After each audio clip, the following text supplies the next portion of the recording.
Let's Make Career.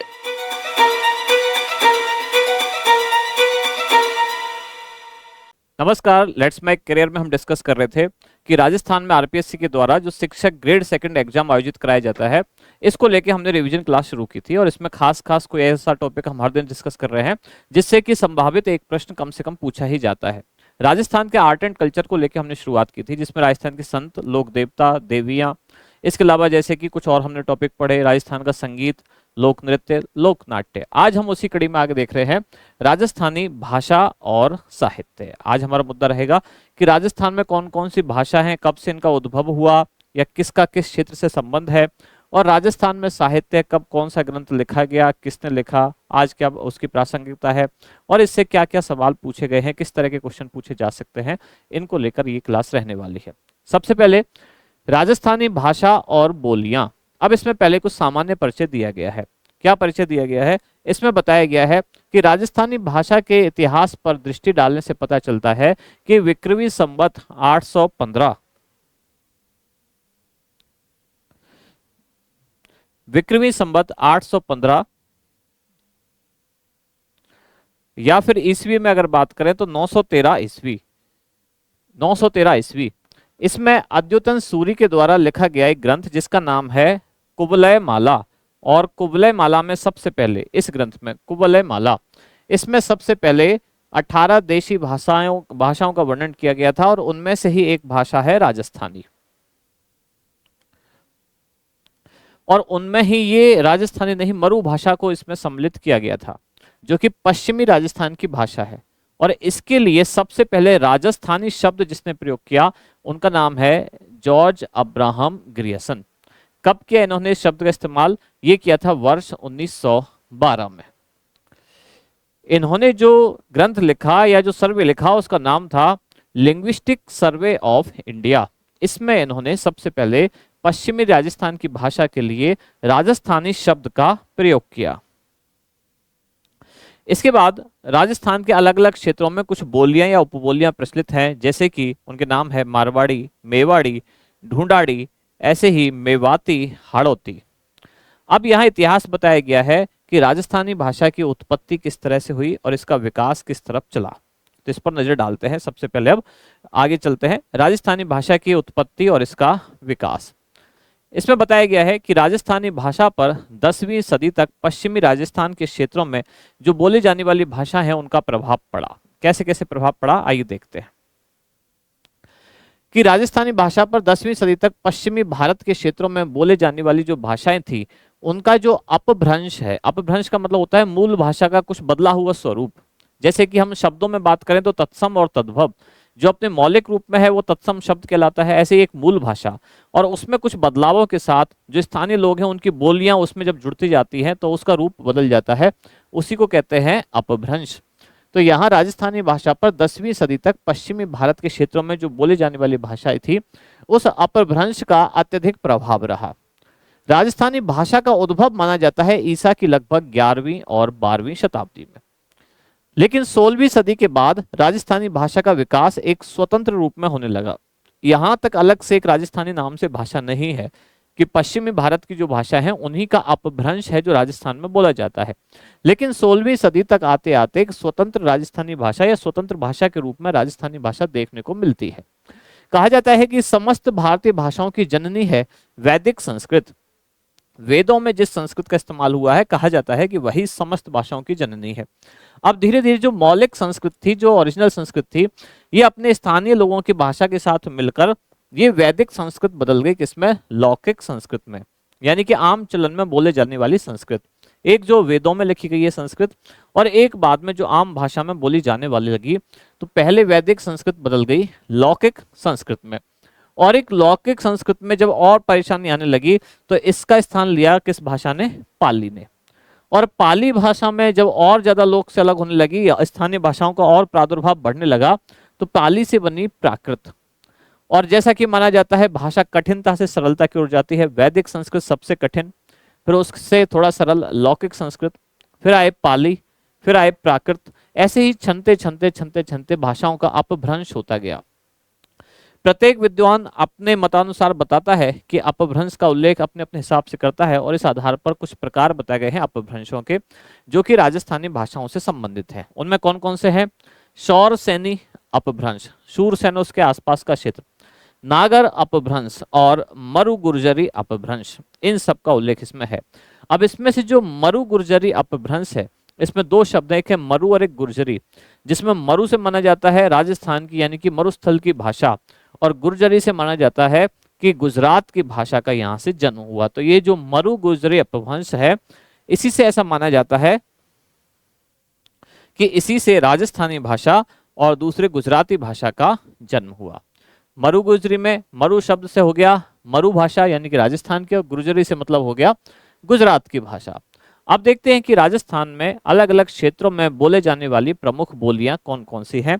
इनको मुख्य रूप से 5 वर्गों में बांटा गया है। देखते हैं कौन कौन सी 5 वर्ग हैं। अब उसमें भी पहले राजस्थान में बात करें तो एक हो गया पश्चिमी राजस्थान की, और दूसरी हो गई पूर्वी राजस्थान की। पश्चिमी राजस्थान की कुछ बोलियों में है कौन कौन सी? मारवाड़ी, मेवाड़ी, बागड़ी और शेखावाटी। अब देखते हैं पूर्वी राजस्थान में बोले जाने वाली बोलियां। पूर्वी राजस्थान में है ढूंढाड़ी, हाड़ौती, मेवाती और अहीर बाटी यानी कि राठी। तो राजस्थान में जो बोलियां हैं उनको भौगोलिक वितरण के आधार पर 2 भागों में बांटा गया, एक पश्चिमी राजस्थान की तरफ बोले जाने वाली, एक पूर्वी राजस्थान की तरफ बोले जाने वाली। अब पश्चिमी राजस्थान की तरफ जो थे उनके कुछ प्रकार थे, ऐसे ही पूर्वी राजस्थान की तरफ जो है उनके कुछ प्रकार हैं। कौन कौन से हैं? तो ये है ढूंढाड़ी, हाड़ौती, मेवाती और अहीरवाटी या राठी। अब राजस्थान की प्रमुख बोलियों पर नजर डालते हैं। तो सबसे पहले और सबसे प्रमुख है मारवाड़ी। राजस्थानी भाषा का दूसरा ही नाम हम मारवाड़ी समझते हैं। आपको पता होगा कि राजस्थान के बाहर राजस्थान का आदमी जहां भी जाता है उसको सामान्यतः लोग मारवाड़ी बोलते हैं। जो लोग उस व्यक्ति को ही मारवाड़ी बोलते हैं कि ये मारवाड़ी व्यवसायी है। जैसे कि आप अगर राजस्थान छोड़ के महाराष्ट्र जाएंगे तो आप चाहे राजस्थान के किसी अंचल के क्यों ना हो, चाहे आप मेवाड़ के हो, चाहे आप पूर्वी राजस्थान के हो, जयपुर के आसपास हो या हाड़ौती के हो, आपको वहां मारवाड़ी नाम से ही जाना जाता है। यानी कि राजस्थान का एक तरह से पर्यायवाची है मारवाड़ी, बाहर के क्षेत्र में मारवाड़ी कहा जाता है। तो राजस्थान के इतिहास और भौगोलिक क्षेत्र में मारवाड़ का महत्वपूर्ण स्थान रहा। राजस्थान के पूरे क्षेत्रफल में सर्वाधिक क्षेत्रफल मारवाड़ क्षेत्र का ही है। तो यहाँ जो बोले जाने वाली प्रमुख बोली है वो है मारवाड़ी। साहित्य में भी यहाँ मारवाड़ी भाषा का काफी ज्यादा प्रयोग हुआ है। और मारवाड़ी क्षेत्र में कौन कौन से क्षेत्र शामिल है जहाँ ये भाषा बोली जाती है? ये है जोधपुर, बीकानेर, नागौर, बाड़मेर, जैसलमेर, पाली और शेखावाटी का कुछ क्षेत्र।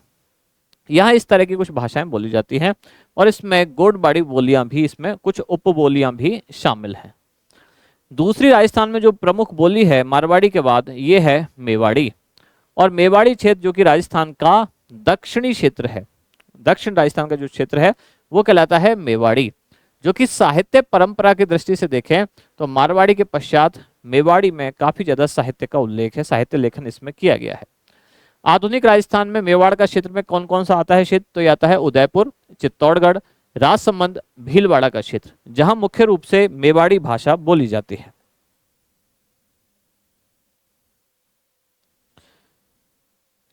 इसके बाद अगली बोली है ढूंढाड़ी। ये कि राजस्थान जयपुर और उसके आसपास का जो क्षेत्र है उस क्षेत्र को कहा जाता है ढूंढाड़। तो यहाँ राजस्थान में प्राचीन ढूंढाड़ प्रदेश जिसका संबंध रहा आमेर राज्य से, और उस क्षेत्र की ही बोली को कहा जाता है ढूंढाड़ी। इसकी सबसे बड़ी विशेषता इसमें एक शब्द आता है छह। पीछे हम बोलते हैं ना छह, मतलब जैसे है की जगह हम बोलते हैं हम छह। कहाँ से आ रहे हो तो वहां जैसे हम बोलते हैं ना क्या कर रहा है, तो इसमें हो जाएगा लास्ट में है की जगह क्या आता है छह। छह शब्द का इसमें प्रयोग होता है और गुजरात के प्रभाव को ये इंगित करता है। आधुनिक राजस्थान में जो कि जयपुर, दौसा, बगरू, दूदू यहाँ तक का जो क्षेत्र है वो कहलाता है ढूंढाड़ी प्रदेश। इसमें कुछ उपबोलियां हैं जैसे कि तोराबाटी, राजाबाटी और नागरचोल। अगला क्षेत्र है राजस्थान का हाड़ौती, और हाड़ौती में भी जो बोली है इसी नाम से जानी जाती है हाड़ौती। राजपूतों के राज्य से संबंध है ये, और यहाँ हाड़ौती बोली बोली जाती है। अब इस बोली में इसमें भी छह का प्रयोग होता है। कौन कौन सा क्षेत्र है जो हाड़ौती में शामिल है? यह है कोटा, बूंदी, झालावाड़ और बारा का क्षेत्र, जो कि हाड़ौती में वहां ये भाषा बोली जाती है। इसके बाद अगला आता है, अगली प्रमुख बोली है राजस्थान में, यह है मेवाती। मेवाती क्यों? क्योंकि यहाँ की जो जाति है उसमें मुसलमान मुख्य रूप से है, उनको यहाँ मेव कहा जाता है। तो मेव जाति का यहाँ प्रभाव है और उन्हीं की भाषा को कहा जाता है मेवाती। मेव जाति का आधिक्य होने के कारण ये अलवर भरतपुर के क्षेत्र को ही मेवात क्षेत्र कहा जाता है। अब इस क्षेत्र की बोली को मेवाती कहा गया। इसका क्षेत्र राजस्थान के आसपास जो हरियाणा का क्षेत्र, दरअसल मेवाती वही क्षेत्र है जो पुराना ब्रज क्षेत्र है, तो इसी को ब्रज मेवात भी कहते हैं। ब्रज भाषा या मेवाती भाषाएं की प्रमुख है। ये दोनों मिली जुली कुछ भाषा हैं, वैसे अलग है, फिर दोनों में अंतर है। प्राचीन भाषा यहाँ की ब्रज भाषा है और अब यहाँ मेव जाति ज्यादा है तो उनका प्रभाव है, तो मेवाती है। राजस्थान के आसपास हरियाणा के क्षेत्रों को ये स्पष्ट करता है। भरतपुर के आसपास के इस क्षेत्र में इस बोली को ब्रजभाषा कहते हैं, जो उत्तर प्रदेश से सटा हुआ क्षेत्र है वहां। अगली है वागड़ी। वागड़ क्षेत्र कौन सा है राजस्थान का? यह है दक्षिणी राजस्थान, जिसमें बांसवाड़ा, डूंगरपुर और उसके आसपास का जो पहाड़ी क्षेत्र है उसको कहा जाता है वागड़। और वागड़ में बोली जाने वाली भाषा ये कहलाती है वागड़ी। इस बोली पर गुजराती भाषा का प्रभाव है। सीधी सी बात है, जो भी एरिया जिस राज्य के साथ संपर्क में होगा, भौगोलिक रूप से जिसके समीप होगा, तो जहां भौगोलिक रूप से पास है वहां उस पर सांस्कृतिक प्रभाव भी अपने आप देखने को मिलेगा। और सांस्कृतिक प्रभाव में भाषा का, साहित्य का, सबका प्रभाव उसमें शामिल है। तो राजस्थान का वो क्षेत्र जो कि गुजरात से टच होता है भौगोलिक रूप से, वहां की भाषा पर भी गुजरात की संस्कृति का, गुजरात की भाषा का प्रभाव दिखाई देगा। अगली है मालवी। तो जो मालवा प्रदेश है, राजस्थान से संबंधित मालवा प्रदेश, राजस्थान के आसपास का, वहां बोले जाने वाली भाषा है मालवी। मालवा प्रदेश से जुड़े हुए राजस्थान के क्षेत्रों पर यह मालवी भाषा का बहुत ज्यादा प्रभाव देखने को मिलता है।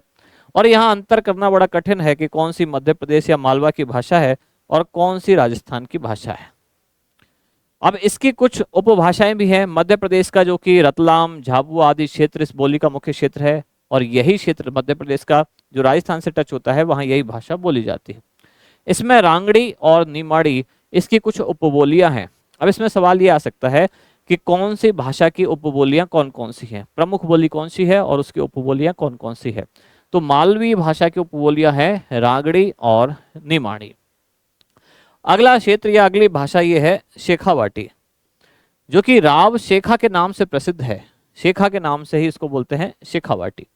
और इसी क्षेत्र की भाषा को भी कहा गया शेखावाटी भाषा। कौन कौन सा इसमें क्षेत्र शामिल है? तो जो राव शेखा का क्षेत्र रहा था, उनका शासन का क्षेत्र रहा था, वही इनका क्षेत्र है।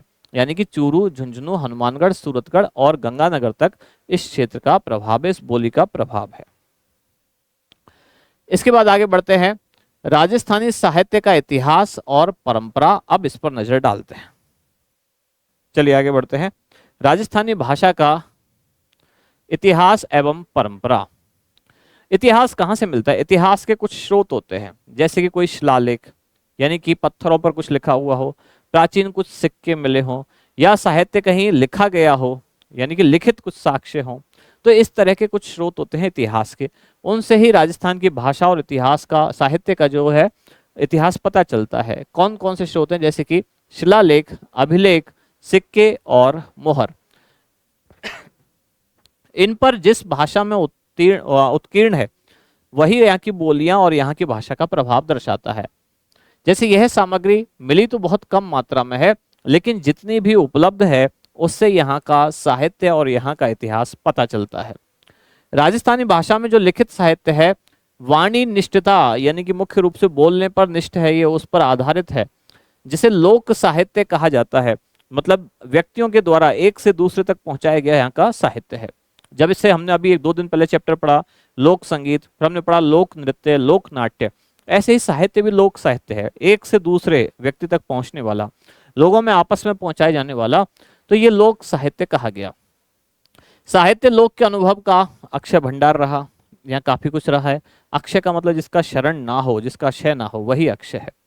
अब यहाँ कुछ बताए गए हैं कि किस काल में किस तरह की प्रकृति यहाँ रही, कौन से काल में किस तरह का शासन, यानी कि किस तरह की रचनाएं लिखी गई हैं। जैसे कि प्राचीन काल, इसमें वीर गाथा का काल रहा, वीरों की गाथा इसमें लिखी गई है। पूर्व मध्य काल, ये भक्ति काल रहा। उत्तर मध्य काल, जिसमें श्रृंगार, रीति और नीति परक कुछ कविताएं और साहित्य लिखा गया। और ऐसे ही आधुनिक काल, जो कि अलग अलग विभिन्न विषयों पर इसमें साहित्य लिखा गया है। तो काल के अनुसार भी बात करें तो प्राचीन काल जो कि वीर गाथा वाला काल है, राजस्थान की बात हो रही है, राजस्थान के संदर्भ में, और इसमें सन कहेंगे तो 1050 से लगभग 1450 ईस्वी तक। पूर्व मध्यकाल में यहाँ भक्तिपरक कविताएं और साहित्य लिखा गया। उत्तर मध्यकाल में श्रृंगार, रीति और नीतिपरक काल प्रमुख है। और इसके बाद आधुनिक काल में अन्य विभिन्न विषयों पर यहाँ साहित्य लेखन किया गया है। अब एक एक करके एक एक काल के बारे में जानते हैं। सबसे पहले प्राचीन काल, जो कि कहलाता है वीर गाथा का काल। सन 1050 से सन 1450 ईस्वी का ये काल है। तो भारतवर्ष पर निरंतर होने वाले हमले जो कि पश्चिमी दिशा से हो रहे थे। पश्चिम दिशा से क्यों होते थे उसके पीछे भी कारण है। भारत तीन ओर से समुद्र से घिरा हुआ है, यानी कि दक्षिण में समुद्र है और इधर उत्तर पूर्व और उत्तर में हिमालय है। एक ही क्षेत्र ऐसा बचता है भारत का जहां से आक्रमण किया जा सकता था, और वो पश्चिम भारत का ही क्षेत्र था। हिंदू कुश पर्वत के आसपास से जहां कुछ दर्रे थे वहीं से कोई आ सकता था। तो इसी कारण आपने जितना भी देखा होगा इतिहास में, सारे आक्रमण पश्चिम की दिशा से हुए, क्योंकि दक्षिण में समुद्र पार करके आना संभव नहीं था। उत्तर में हिमालय को पार करके आना और फिर यहाँ लड़ाई करना और लड़ाई में टिक पाना संभव नहीं था। तो एक ही रास्ता बचता था जो कि पश्चिम एशिया की तरफ जाता है। उधर से ही सारे आक्रमण राजस्थान पर और भारत पर हुए। और जब भारत पर पश्चिम से आक्रमण हुए तो भारत के पश्चिम में ही पड़ता है राजस्थान, तो राजस्थान को सबसे पहले इनसे टकराना पड़ा। भारतवर्ष पर निरंतर होने वाले हमले पश्चिम दिशा से हो रहे थे और इस कारण इनका प्रभाव राजस्थान पर काफी पड़ा। यहाँ के शासकों को संघर्ष करना पड़ा। ऐसी परिस्थिति में संघर्ष की भावना लगातार उनमें बनाए रखने के लिए और समाज में वीर नायकों को आदर्श के रूप में प्रस्तुत करने के लिए साहित्य भी वैसा ही लिखा गया जिसमें वीरों का गुणगान हो, वीर गाथाएं गाई गई हो। इस कारण, यानी कि यही वो कारण है कि प्राचीन काल में, राजस्थान के प्राचीन काल में वीर परक कविताएं या साहित्य क्यों लिखा गया, क्योंकि उस समय लगातार पश्चिम भारत की तरफ से आक्रमण हो रहे थे और पश्चिम भारत की तरफ से जब भी कोई आक्रमण करेगा तो राजस्थान रास्ते में पड़ेगा और राजस्थान को टकराना पड़ा। इसलिए यहाँ के योद्धाओं को लगातार मोटिवेट रखने के लिए उस समय के जो साहित्यकार हैं और उस समय के जो कवि हैं उन्होंने वीर परक कविताएं लिखी। इसके बाद आता है प्राचीन काल के बाद पूर्व मध्यकाल। इस पूर्व मध्यकाल को ही भक्ति काल कहा जाता है। सन 1450 से 1650 ईस्वी का ये काल है, जो कि राजस्थान के इतिहास में संघर्ष का एक लंबा इतिहास रहा। अब उससे जब संघर्ष से लोग ऊब गए, थोड़े थक गए, या कह लो कि जब परेशान होने लगे, तो उन्होंने अपना दूसरा रास्ता चूज किया जिसमें उनको आत्मिक शांति मिल सके। और वही वो रास्ता था जिसमें धर्म, संस्कृति, भक्ति, इन सब का प्रभाव आपको देखने को मिलता है। संघर्षों के आधार के रूप में साम्राज्य विस्तार के साथ साथ धर्म का भी प्रचार प्रसार किया गया। जब भी पश्चिम से आक्रमण हुए भारत पर, तो उन्होंने केवल राजनीतिक रूप से कब्जा नहीं किया, बल्कि उन्होंने धार्मिक रूप से भी कब्जा किया। आपने देखा होगा, सुना भी होगा, पढ़ा भी होगा। पश्चिम के आक्रांत जब आए, उन्होंने यहाँ से मंदिर तोड़ तोड़कर मस्जिदें बनाई। अंग्रेज जब आए तो उन्होंने चर्च बनाए। तो वो ना केवल राजनीतिक रूप से कब्जा करते थे, बल्कि अपना धार्मिक प्रभाव, धार्मिक आधिपत्य भी यहाँ पैदा करते थे। और ऐसी परिस्थितियों में संघर्ष से मुक्त होने, समस्त प्रकार के विविधों को मिटाने के लिए जन सामान्य भक्ति की ओर प्रेरित हुआ। और इसी कारण जो ये पूर्व मध्य काल है, ये भक्ति काल कहलाता है, क्योंकि इसमें भक्ति परक साहित्य ज्यादा लिखा गया। अब इसमें अलग अलग तरह के ग्रंथ लिखे गए, उन पर नजर डालते हैं। विभिन्न संत, विभिन्न संप्रदाय जो भक्ति से संबंधित है, जैसे कि राम स्नेही संप्रदाय, दादू पंथ, नाथ पंथ, अलखिया संप्रदाय, इन पर हम अलग से भी एक बार पढ़ चुके हैं। जब हमने संत और संप्रदाय देखे थे राजस्थान के संतों में, हमने तब भी पढ़ा था। तो वही यहाँ लिखे हुए हैं। ये संप्रदाय यहाँ आए, राम स्नेही, दादू पंथ, नाथ पंथ, इसके अलावा अलखिया, विष्णोई संप्रदाय, जसनाथी संप्रदाय, ये सभी संप्रदाय आए और इन्होंने नाम स्मरण, यानी कि ईश्वर के नाम की भक्ति, नाम का स्मरण करना, इसका महत्व इन्होंने बढ़ाया। इसके साथ साथ सगुण भक्ति आई। एक है निर्गुण, जो कि ईश्वर के निर्गुण रूप की आराधना करते हैं, किसी मूर्ति पूजा में विश्वास नहीं करते। सगुण में आराध्य देवों की वंदना करना, उनकी महिमा का गुणगान करना। अब इसमें सबसे प्रमुख रही मीराबाई, उनके कई पद लिखे गए। पृथ्वीराज राठौड़ ने लिखा वेली किशन रुक्मणी री। माधोदास ददवाड़िया की है रामरासो। ईसरदास की है, ये ऐसी रचनाएं पूछी जाती हैं, कौन सी रचना किसने लिखी। ईसरदास की है हरे रस, और देवियान सायाजी झूला की ये है नागदमन। तो इस तरह की कई रचनाएं इस दौर में लिखी गई। रचना और उसका रचनाकार, यानी साहित्य और साहित्यकार दोनों पूछे जाते हैं। कई बार मैच द कॉलम में पूछ लिया जाता है, एक तरफ कॉलम बना के लिख दिया जाता है रचना यानी कि किताब का नाम, दूसरी तरफ उसके लिखने वाले का यानी कि साहित्यकार का नाम, और आपको आपस में मैच करना होता है। अब आते हैं अगला काल, ये कहलाता है उत्तर मध्यकाल, जिसमें कि श्रृंगार, रीति और उसके साथ साथ नीति परक कविताएं, साहित्य इस दौर में लिखे गए। तो राजस्थानी साहित्य के उत्तर मध्य काल का साहित्य अनेक विषयों से युक्त रहा, विविध विषयों से युक्त रहा, और इस काल में राजस्थानी राजनीतिक दृष्टि से अपेक्षाकृत ये शांति का काल रहा। इससे पुराना जो काल है उसमें युद्ध ज्यादा थे। अब ये दौर आते आते 1650 के बाद का अपेक्षाकृत शांति हुई। ऐसा नहीं है कि शांति हो गई थी, लेकिन इस दौर में पहले की तुलना में थोड़ी शांति हुई है, लगातार आक्रमण थोड़े कम हुए। इस काल में राजनीतिक दृष्टि से अपेक्षाकृत शांति रही, और जब शांति रही तो राज्य में कलाकारों को ज्यादा पोषण मिला, आश्रय मिला। साहित्यकारों को और कलाकारों को राजा महाराजाओं ने आश्रय दिया, संरक्षण प्रदान किया। अब जब राजा ने कलाकार को संरक्षण दिया तो इस तरह के ग्रंथ लिखे गए जिनमें श्रृंगार प्रधान है, नीति से संबंधित कुछ रचनाएं हैं।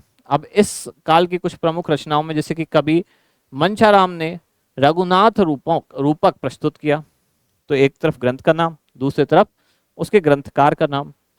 संबोधन परक नीतिकारकों में राजियारो सोरठा, ऐसे ही चक्रियारा सोरठा, ऐसे ही भेरियारा सोरठा, और अगला है मोतियारा सोरठा।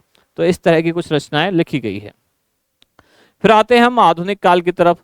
आधुनिक काल में कोई एक विषय प्रधान नहीं है, यहाँ अनेक विषयों पर, अनेक विधाओं पर रचनाएं लिखी गई, यानी कि विविध विषयों पर और विविध विधाओं पर यहाँ रचना लिखी गई है। भारतीय स्वतंत्रता संग्राम के पहले, यानी कि 1857 के पहले समाज में जो नवीन चेतना का संचार हुआ था, जिसका व्यापक असर समाज के सभी वर्गों पर पड़ा, और इसके ही कारण साहित्यकार और जो रचनाकार थे उन्होंने भी अपनी कविताओं और रचनाओं के विषय बदले। अब देखते हैं राजस्थानी साहित्य में चेतना का शंखनाद हुआ मारवाड़ के कवि राजा बांकीदास और बूंदी के सूर्यमल मिश्रण के द्वारा। अब इन्होंने क्रांतिकारी विचारों से समाज में चेतना जागृत की, और इस चेतना को ही आगे की पीढ़ी में अनेक साहित्यकारों ने पहुंचाया। यानी कि कुल मिला के बात यह है, जब इतिहास जैसा चल रहा था, समाज में परिस्थितियां जैसी होती थी, साहित्यकारों ने वैसा ही साहित्य लिखा। जब प्राचीन राजस्थान की बात करें, जहां युद्ध बहुत ज्यादा हो रहे थे, यानी कि लगातार आक्रमण हो रहे थे, तब का आप साहित्य देखेंगे और तब की कविताएं देखेंगे तो वो कैसी है, वो है वीर रस प्रधान। फिर आया पूर्व मध्यकाल, इसमें भक्ति रस प्रधान होने लगा। उत्तर मध्यकाल जब आया तो अपेक्षाकृत शांति हुई, तो यहाँ कलाकार और उनके साथ साथ साहित्यकार, उनका प्रादुर्भाव हुआ, तो उन्होंने श्रृंगार रस प्रधान कुछ कविताएं लिखी, कुछ साहित्य लिखा। अब इसके बाद अंग्रेजों का दौर आया, आधुनिक काल आया, आम जनता में जागृति की आवश्यकता थी, तो यहाँ साहित्यकारों ने भी ऐसा साहित्य लिखा जो आम जनता को आज़ादी के प्रति झकझोर सके कि स्वतंत्रता उनको प्राप्त करनी चाहिए। यानी जब जैसा वातावरण चल रहा था, जैसा एनवायरनमेंट चल रहा था समाज में, तब वैसा ही साहित्य भी लिखा गया है। अब आगे इसमें देखते हैं राजस्थानी साहित्य की कुछ प्रमुख शैलियां।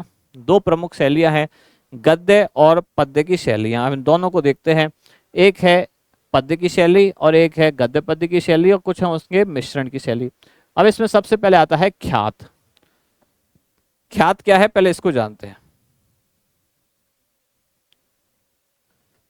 देशी राज्यों के राजाओं ने जो अपने सम्मान में, अपनी सफलता में, यानी अपनी गौरव गाथा का विवरण करना, इसके विशेष कार्यों के विवरण के रूप में इन्होंने अपना इतिहास लिखवाया। जैसे आप कहते हैं ना ख्याति, किसी की ख्याति, कि इनकी ख्याति बहुत ज्यादा है, तो वो ख्याति ही ख्यात इसी से ही बना है। यानी अपनी ही प्रशंसा, अपनी तारीफ लिखवाना, अपनी तारीफ का इतिहास लिखवाना, वही कहलाया ख्यात। यही इतिहास ख्यात कहलाता है। जैसे कि दयाल दास श्री ख्यात, इसमें बीकानेर के राव बीकाजी से लेकर और महाराजा अनूप सिंह तक का इतिहास संचलित है। अब इसमें सवाल भी यही पूछा जा सकता है कि दयाल दासरी ख्यात किस क्षेत्र से संबंधित है, क्या लिखा गया है, कब से कब तक के राजाओं का इतिहास इसमें लिखा गया है। ख्यात होता क्या है, तो ख्याति से ख्यात याद रखना, ख्याति यानी कि प्रशंसा, चारों तरफ प्रशंसा हो रही है। अब राजा खुद ही अपना इतिहास लिखवाता था जिसमें उनकी ख्याति का वर्णन हो, वही कहलाता था ख्यात। मुहनोत नैन्सी द्वारा रचित है मुहनोत नैन्सी ख्यात। ये इस तरह की कुछ प्रसिद्ध रचनाएं हैं। आगे है ख्यात के बाद वचनिका। अब वचनिका क्या है, इस पर नजर डालते हैं।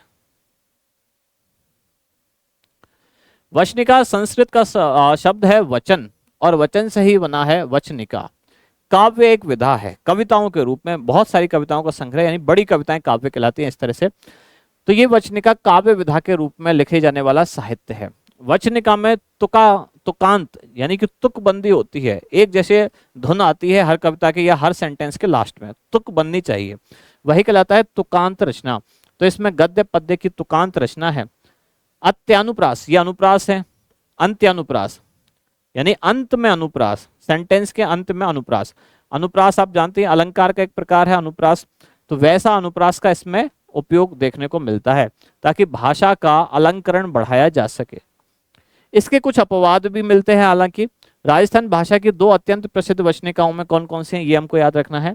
एक है शिवदास गाड़ड़, इनके द्वारा रची गई है अचलदास खींचीरी वचनिका, और दूसरी है खिड़िया जग्गारी कही हुई कौन सी, राठौड़ रतन सिंह महेश दासोत्री वचनिका। तो यहाँ दोनों वचनिका यानी दोनों ग्रंथ और उनके दोनों के ग्रंथकार ये याद रखने हैं, अचलदास खींचीरी वचनिका और दूसरी है राठौड़ रतन सिंह महेश दासोत्री वचनिका। इसके बाद इसमें अगली विधा है, ये है दवद्वैत। ये गद्य का प्रकार है जो कि जैसे कि वचनिका काव्य रूप की तरह है, उसी की तरह ये गद्य है। तो वचनिका राजस्थान में लिखी हुई होती है, लेकिन ये दवद्वैत उर्दू और फारसी इनके शब्दों से युक्त होता है। इसमें कथा के नायक का गुणगान किया जाता है, उसके राज्य का वैभव बताया जाता है कि उस राज्य में क्या क्या उस समय था, युद्ध के बारे में, आखेट यानी कि शिकार के बारे में वर्णन किया जाता है। इसके अलावा नख आदि का वर्णन, और तुकांत यानी कि अंत में सेंटेंस के तुक बननी चाहिए पुराने और नए में, प्रभा युक्त ये लेखन होता है। अब इसमें कुछ प्रमुख दवाद्वैत कौन कौन सी हैं, जैसे कि अखमाल देवरारी दवाद्वैत, महाराणा जवान सिंगरी दवाद्वैत, ऐसे ही राजा जयसिंगरी दवावैत, द्वैत नहीं दवावैत। ये सब कुछ प्रमुख इसमें ग्रंथ हैं। और अगला इसमें आता है, अगली विधा है, ये है वात। वात क्या है, तो कहानी की तरह बात कहने और सुनने की प्रमुख विधा है। जैसे हम कहते हैं कोई बात बताओ, बात जैसे हम बात सामान्य भाषा में बोलते हैं, ऐसे ही है ये कि कोई आप किस्सा बता रहे हैं, कोई कहानी सुना रहे हैं, वही कहलाती है ये बात। कहने और सुनने की विधा है। कथा कहने वाला कहता चलता है और सुनने वाला हुंकारा, जो आपने बचपन में कहानियां सुनी होंगी दादी नानी से, आप ऐसे करते जाते हैं और कहानी सुनाने वाला सुनाया जाता है, वही है बात। तो इसमें बीच में हाँ हाँ करना होता है, हाँ या हूँ जैसे शब्दों का प्रयोग होता है, जिससे लगता है कि जो सुनने वाला है वो आपकी बात में रुचि ले रहा है। इन बातों में जीवन के हर पक्ष जैसे कि युद्ध, धर्म, दर्शन, मनोरंजन, इन सब पर प्रकाश डाला जाता है। गद्य में होती है, पद्य में होती है, दोनों तरफ की होती है।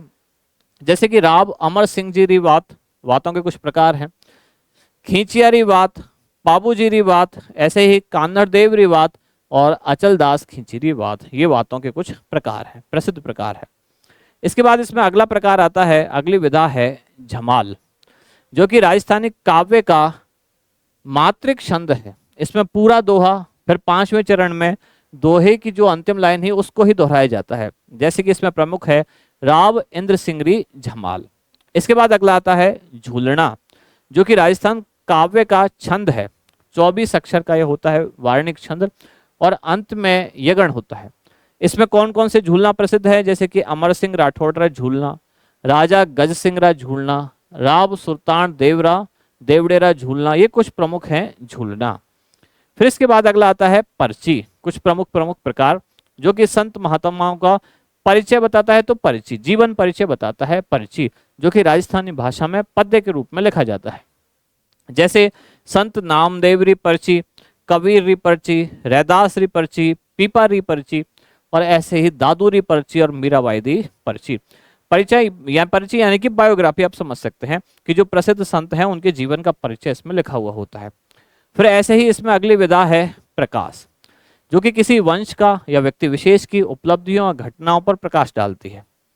जैसे इसमें प्रमुख हैं, जैसे किशोर दास राजप्रकाश, दूसरा आशियारा मान सिंह या इनका आसिया मानसिंह का है महायश प्रकाश, और कविया कर्णिदास इनका है सूरज प्रकाश। ये प्रकाश के कुछ प्रमुख प्रकार हैं। और फिर इसके बाद है मर्सिया, जो कि मृत्यु के बाद शोक व्यक्त करने के लिए जो काव्यों की रचना है वो इसमें लिखी गई है। तो पूछा जा सकता है ये मर्सिया क्या है, तो मृत्यु के उपरांत काव्यों की रचना जिसमें शोकपूर्ण काव्य है उसको कहा गया है मर्सिया। अब इसमें कुछ प्रमुख हैं, जैसे कि राणे जगपतराम मर्सिया, जो कि मेवाड़ के महाराणा जगत सिंह की मृत्यु पर शोक प्रकट करने के लिए लिखा गया। अब आगे इसमें आते हैं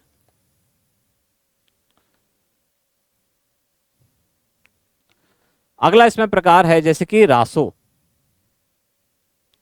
रासो क्या है, जैसे आपने सुना होगा पृथ्वीराज रासो चंद्रवरदाई द्वारा लिखा गया। तो रासो क्या है, जिसमें राजा की कीर्ति, विजय, युद्ध, वीरता इन सब का वर्णन किया गया हो वो कहलाता है रासो।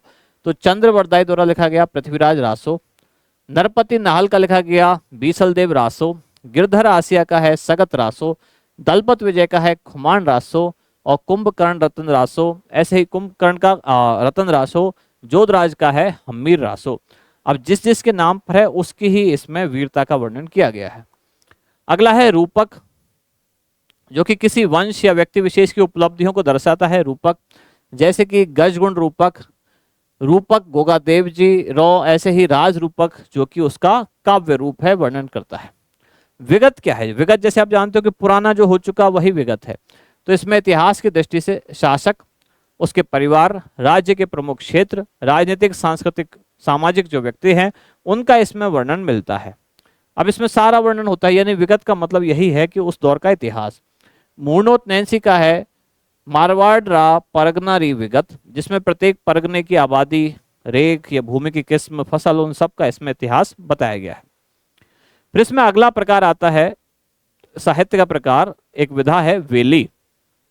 वेली क्या है, ये छंद इसमें लिखे गए होते हैं और उन छंदों में उस समय का धार्मिक और ऐतिहासिक जो प्रमुख घटना है वो इसमें वर्णन की जाती है। जैसे कि दईदास जैतावन इनकी वेली, रतन सिंह खिबावतरी वेली, ऐसे ही राव रतनरी वेली, ये वेलियों में कुछ प्रमुख वेलियां हैं। ऐसे ही वेली के बाद जो अगला है वो है साखी। ये साखी या साक्षी शब्द से बना है और साखी का मतलब है साखी परक रचनाओं में संत कवियों ने अपने द्वारा अनुभव किए गए ज्ञान का इसमें वर्णन किया है। और साखियों में है सोरठा छंद का इसमें प्रयोग किया गया, जैसे कि कबीर साखियां इसमें कुछ प्रमुख है। ऐसा ही है अगला श्लोका। श्लोका क्या है, जो साधारण पढ़े लिखे लोगों के द्वारा ये लिखे गए हैं कुछ श्लोका, जिसमें जन साधारण की भावनाओं का आम जन तक पहुंचाने का इसमें वर्णन है, जिसमें कुछ प्रमुख हैं राव अमर सिंह रा श्लोका, अजमाल जी रो श्लोको, ऐसे ही राठौड़ कुशल सिंह रो श्लोको और भाटी केहर सिंह रो श्लोको। ये हो गए कुछ प्रमुख श्लोक। अब इसके बाद बचता है आधुनिक राजस्थानी साहित्य। अभी तक के साहित्य में हमने देखा जिसमें एक तो है प्राचीन राजस्थान का साहित्य और दूसरा था पूर्व मध्यकाल और मध्यकालीन राजस्थान का साहित्य। अब जो बचता है आधुनिक राजस्थानी साहित्य।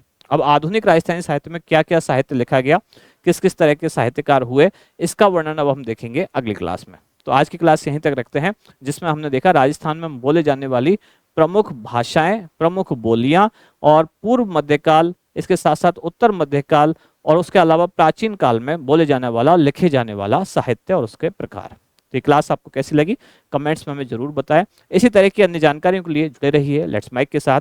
धन्यवाद। आप सुन रहे थे let's mike more than radio. Follow कीजिए हमें हमारे सोशल मीडिया प्लेटफॉर्म्स पर। It's time for news. It's time for more than radio. Presenting the first radio news app, Let's Mic. Let's Mic, a news-based app on your phone where you get to watch and listen news, talk shows, interviews, radio show podcasts. On Let's Mic, you get all relevant information of TV, print, radio, podcast, and digital. Let's Mic talks about every segment of life.